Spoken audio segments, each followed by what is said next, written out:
முதற்கண் வணக்கம். சோ முதல்ல இதுல குழந்தைங்க கிட்ட பேசலாம். யார் பேச போறீங்க? யார் அப்பாவுக்கு வணக்கம், அனைவருக்கும் வணக்கம். அப்பா தானே எங்களுக்கு சாப்பாடு போட்டீங்க, நாங்க எல்லாம் சந்தோஷமா இருக்கோம். 100 நாள் வேலைக்கு தான் எங்க அம்மா போறாங்க.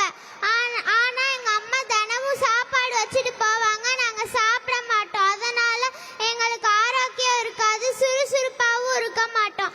இப்ப காலை உணவு இருக்கிறதுனால நாங்க ஆரோக்கியமாகவும் இருக்கோம், சுறுசுறுப்பாகவும் இருக்கோம், நல்லா படிக்கவும் முடிகிறோம். இந்த அப்பா இந்த திட்டத்தை கொண்டு வந்ததுனால நானும் ஐஏஎஸ் ஆக விரும்புகிறேன். அப்பாவுக்கு என் தமிழ்நாட்டு மாணவ குழந்தைகள் அனைவரின் சார்பாக நன்றியை தெரிவித்துக் கொள்கிறேன். நன்றி, வணக்கம். ஜீவிதா. ஓகே, இப்போ ஒரு குழந்தை பேசு, அடுத்து ஒரு அம்மா பேசலாமா? யார் பேச போறீங்க? நீங்க பேசுறீங்களா? வாங்கம்மா வா. நான் பேசுங்க. இல்லை, நான் 100 நாள் வேலைக்கு தான் போகிறேன். பிள்ளைய கேர் எடுத்து பார்க்க முடியாது. கேர் எடுத்து பார்க்காதனால உடம்பு முடியாமல் போயிடுச்சு. இப்போ அந்த ஹெல்த்தி பவர் கொஞ்சம், இம்யூனிட்டி கொஞ்சம் நல்லா அதிகமாக இருக்குது. அதோட இப்போ நல்லா ஹெல்த்தியாகவும் இருக்கா. அதோட எனக்கு ரொம்ப பெருமையாகவும் இருக்குது. சாப்பாடு விதவிதமாக ஆரோக்கியமாகவும் போடுறாங்க, நல்லா சுத்தமாகவும் போடுறாங்க. டீச்சரும் நல்லா இதை எடுத்து போடுறாங்க. அந்த இதுக்காக ரொம்ப நன்றியை தெரிவித்துக் கொள்கிறோம். எங்களுக்காக நம்ம சிஎம் ஐயாக்கு நன்றி. Thank you so much. நீங்க என்னம்மா சொல்ல விருப்பப்படுறீங்க? உங்க பேர் சொல்லுங்க முதல்ல. என்னோட பேர் ஆதிலட்சுமி. நான் வேலூர்ல இருந்து வரேன். என் பொண்ணு கவர்மெண்ட் ஸ்கூல்ல தான் படிக்கிறா. இவங்க 5th ஸ்டாண்டர்ட் இப்போ படிச்சுட்டு இருக்காங்க.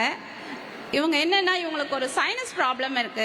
எனி டைம் எப்படி இருக்கும்னா, ரன்னிங் நோஸ் இருந்துகிட்டே இருக்கும், மூக்கு ஒழுகிட்டே இருக்கும். ரொம்ப கஷ்டமா இருக்கும் எனக்கு. ஏன்னா நான் இந்த ப்ராப்ளம் இருக்கிறதுனால என்ன சொல்லிடுவாங்க, நீர்க்காய் எதுவும் சேர்த்துக்காதீங்க. அது சேர்த்துக்கிட்டே என்ன ஆகும்னா, அடிக்கடிக்கு அவளுக்கு கண்ணை வீங்கி போயிடும், கண்ணில் தண்ணி வந்துகிட்டே இருக்கும், மூக்கும் ஒழுகிட்டே இருக்கும். அது கஷ்டமா இருக்கும் எனக்கு. அம்மா எனக்கு தலைவலிக்குதுன்னு சொல்லிக்கிட்டே இருப்பா. ஏன் இப்படி சொல்றான்ட்டு எனக்கு ஒரு யோசனையா இருக்கும். நான் காலையில வேலைக்கு போறதுனால சீக்கிரமா சமைச்சு வச்சிருவேன். அது என்ன ஆகுதுன்னா, ரொம்ப சில்னஸ் ஆயிடுது. அதுக்காக நான் என்ன பண்ணேன்னா, சரி ஸ்கூல்ல எங்க சாப்பாடு கொடுக்குறாங்க, அதை சாப்பிட்டு பார்க்கட்டும் எப்படி இருக்குன்னு சொல்லிட்டு செக் பண்ணி பார்த்தா என்ன ஆச்சுன்னா, நான் சேர்க்காத எல்லா காயுமே கொஞ்சம் அதுல சேர்க்கிறாங்க. அதனோட இம்யூனிட்டி பவர் என்ன ஆகுதுன்னா, அவளுக்கு கொஞ்சமா ஆட் ஆகும். அவளோட ஃபுட்டு இப்போ அவளுக்கு ஏத்துக்க ஆரம்பிச்சிச்சு. இப்போ ரன்னிங் ரோஸ் ப்ராப்ளமும் இல்லாம போயிடுச்சு. அதனால இவளுக்கு இம்யூனிட்டி பவர் இன்க்ரீஸ் ஆயிடுச்சு. முன்னாடி இருந்த பிரச்சனை, அதாவது என்னன்னா, தலைவலியால நான் அடிக்கடிக்கு ஸ்கூலுக்கு அனுப்ப முடியாது. நானும் வேலைக்கு போறதை நிறுத்துற மாதிரி இருக்கும், அவளும் அதே மாதிரி என்ன ஆகும்னா ஸ்கூல் போக முடியாது. எனக்கு லாஸ் ஆஃப் பேவும் வர ஆரம்பிச்சிருச்சு. எனக்கும் அது கஷ்டமா இருந்தது. இப்போ பாத்தீங்கன்னா எனக்கு அந்த ப்ராப்ளமே இல்லை. நல்லா சாப்பிட்றான், இம்யூனிட்டி பவரும் பயங்கரமா இன்க்ரீஸ் ஆயிருக்கு. இப்போ எல்லா ஃபுட்டும் கொடுக்கலான்னு சொல்லிட்டாங்க. அதுவே எனக்கு ஒரு சந்தோஷமா இருக்கு. ரொம்ப நன்றி இந்த காலை உணவு திட்டம் கொடுத்ததுக்கு. நன்றி ஐயாவுக்கு நன்றி. ஒரு நிமிஷம். அவர் நேரு உள்விளையாட்டு அரங்கில் கல்வியில் சிறந்த தமிழ்நாடு விழா கோலாகலமாக நடைபெற்று வந்த நிலையில் தற்பொழுது அங்கு மாணவர்களும் பெற்றோர்களும் தெரிவித்த கருத்துக்களை நாம் பார்த்தோம். இனி செல்லும் இடமெல்லாம் செய்தி.